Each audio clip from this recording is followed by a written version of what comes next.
Students, today we will study about the prepositions.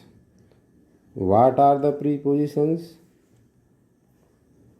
Pre plus position, pre यानी पहले और position यानी स्थिति। आज हम प्रीपोजिशन पढ़ेंगे कि प्रीपोजिशन क्या होता है, इसका यूज कैसे होता है। डेफिनेशन होगी, prepositions are the words which are used before any noun और pronoun to show its relation with the other words in a sentence. अर्थात प्रीपोजिशन वो शब्द हैं जो किसी नाउन या प्रोनाउन के पहले यूज किए जाकर वाक्य में आए अन्य शब्दों से उनका संबंध बताते हैं। अब हम देखते हैं कि प्रीपोजिशन के कितने प्रकार होते हैं। तो 1 2 3 4 there are 4 kinds of the prepositions.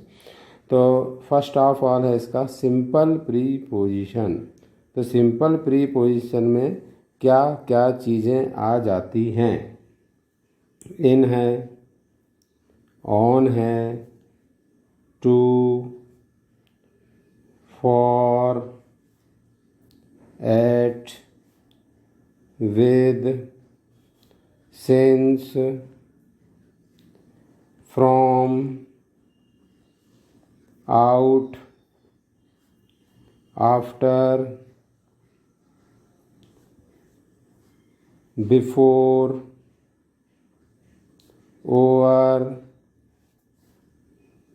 Throw, till, under, etcetera etcetera. Second है कंपाउंड प्रीपोजिशन। कंपाउंड प्रीपोजिशन क्या होते हैं? इसमें आ जाएगा अराउंड, फिर below, beneath, between, beyond, inside, outside, underneath, etcetera. अब हम देखेंगे थर्ड इसकी variety, participle preposition. Participle preposition जैसा कि नेम है पार्टिसिपल, तो जैसे प्रेजेंट पार्टिसिपल होता है जिसमें आईएनजी लगा होता है, तो इसमें भी आईएनजी जैसे देखिए ड्यूरिंग, फिर है regarding, concerning, considering, judging, etcetera. Last इसकी वैरायटी आ रही है फ्रेज प्रीपोजिशन। फ्रेज मीन्स वाक्यांश, एक वाक्यांश के रूप में होगा। इसमें और भी चीज़ें शामिल होंगी, जैसे देखिए फर्स्ट वाला, in spite of, instead of, according to,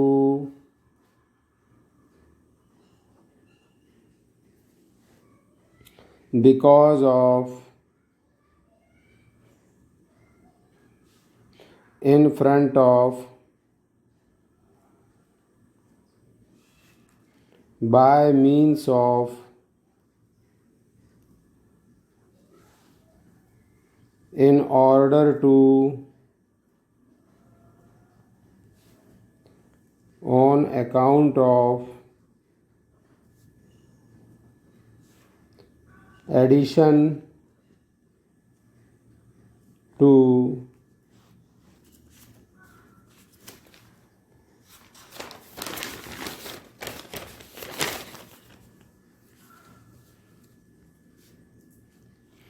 for the sake of,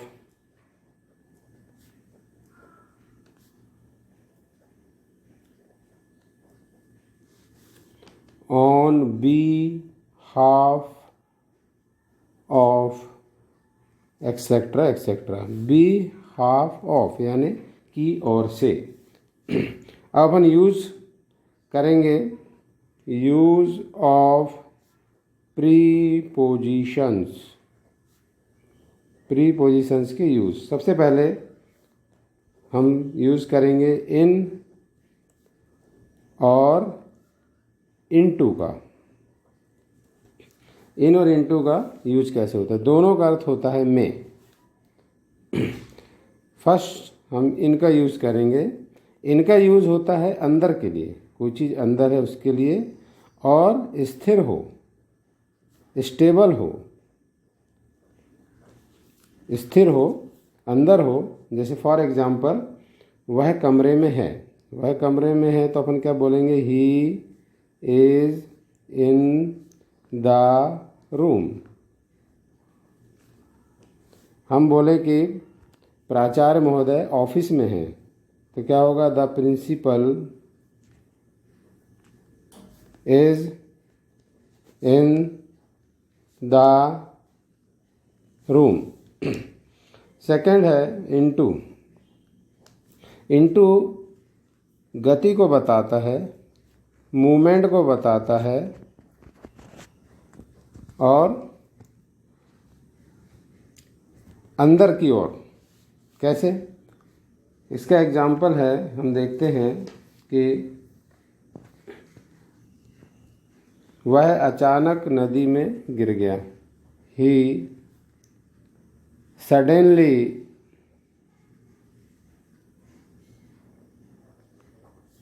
fell into the river। Second है कि जैसे कोई सिक्का है और वो कुएं में गिर गया। द कॉइन फेल इनटू, थोड़ा दूर हो गया, इनटू द वेल। या फिर वो उसने कमरे में प्रवेश किया। He entered into the room. अब सेकंड जो हम यूज़ करेंगे वो है एट एंड इन का। अब यहाँ इन का मतलब पर या में। यहाँ इन दूसरे ढंग से बताया जाएगा, ये जगह के लिए बताया जाएगा।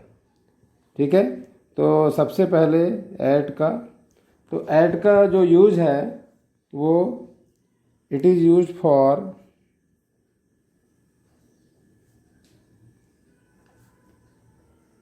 Small places. ये कस्बे के लिए बताया जाता है, छोटी जगह के लिए बताया जाता है। जैसे वह 12 पत्थर में काम करता है। ही वर्क्स एट 12 पत्थर। एट छोटी जगह के लिए, 12 पत्थर छोटी जगह है। यदि बड़ी जगह बतानी हो तो इन सिवनी। इस प्रकार से एट और इनका दोनों का यूज़ हो गया। सेकंड एग्जाम्पल है, वह लखनादौन में रहती है। She lives in Lakhnadon.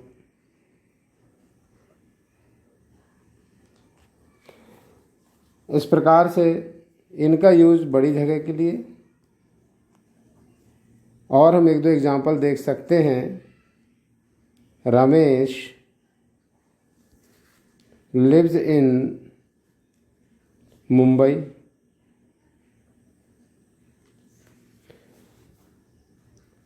तो बड़ी जगह के लिए हम इनका यूज़ करते हैं, छोटी जगह के लिए ऐट का।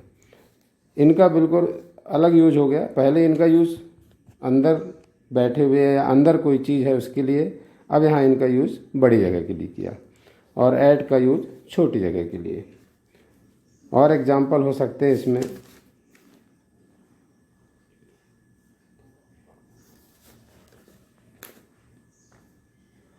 जैसे अब्दुल लिव्स इन ना करके हम इसको ऐड कर दें, एट अंधेरी। तो ये ऐट क्या है, अंधेरी जो है ये छोटी जगह है और मुंबई बड़ी जगह है, तो मुंबई के लिए इन और अंधेरी के लिए ऐट। और भी इसके यूज हो सकते हैं इन और ऐट के, कि फॉर द डेफिनेट। अब हम देखेंगे एट और इन प्रीपोजिशन का यूज डेफिनिट टाइम के लिए कैसे होता है। For the definite time, he will come here eight 4 o'clock, means वह 4 बजे आ जाएगा। सेकंड है, यहाँ एट का यूज हुआ है टाइम के लिए, डेफिनिट टाइम के लिए। I always get up at sunrise, तो यहाँ सनराइज जो है वो डेफिनिट टाइम है, उसके लिए एट का यूज किया। फिर I get up early in the morning, तो यहाँ पर मॉर्निंग के पहले इन, तो उन्होंने मॉर्निंग के लिए इन का यूज़ किया और सनराइज के लिए एट का।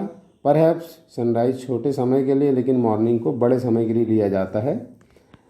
फिर है फॉर स्टेबल थिंग्स, स्थिर वस्तुओं के लिए। स्थिर वस्तुओं के लिए देखिए कैसे एट और इनका समय के हिसाब से, परिस्थिति के हिसाब से कैसे यूज होता है। He is at his table, यानी वह अपने टेबल में काम कर रहा है, ऐसा इसका मीनिंग हम निकाल सकते हैं। फिर who is at the door, दरवाजे पे कौन खड़ा है, तो द डोर के पहले एट और हिज टेबल के पहले एट। फिर है there are many books in the library, तो यहाँ पर हमने इनका यूज़ करे हैं, लाइब्रेरी में बहुत सारी बुक हैं, तो ये the library is the big thing perhaps in the comparison of door and table. और फिर है he has a gun in his hand, और यहाँ पर ये हमारे जो हाथ है उसके लिए उसने इनका यूज़ किया है तो स्थिर, लेकिन शायद उसने ये इसको बड़ी चीज़ माना गया है, तो he has a gun in his hand, उसके हाथों में एक बंदूक है। अब हम इसके बाद और भी जो प्रीपोजिशन हैं उनका यूज़ नेक्स्ट वीडियो में करेंगे, जो मैं आपको पोस्ट करूँगा। यदि आपको ये इस वीडियो से एक अच्छी जानकारी मिली है तो please share, subscribe and like my videos.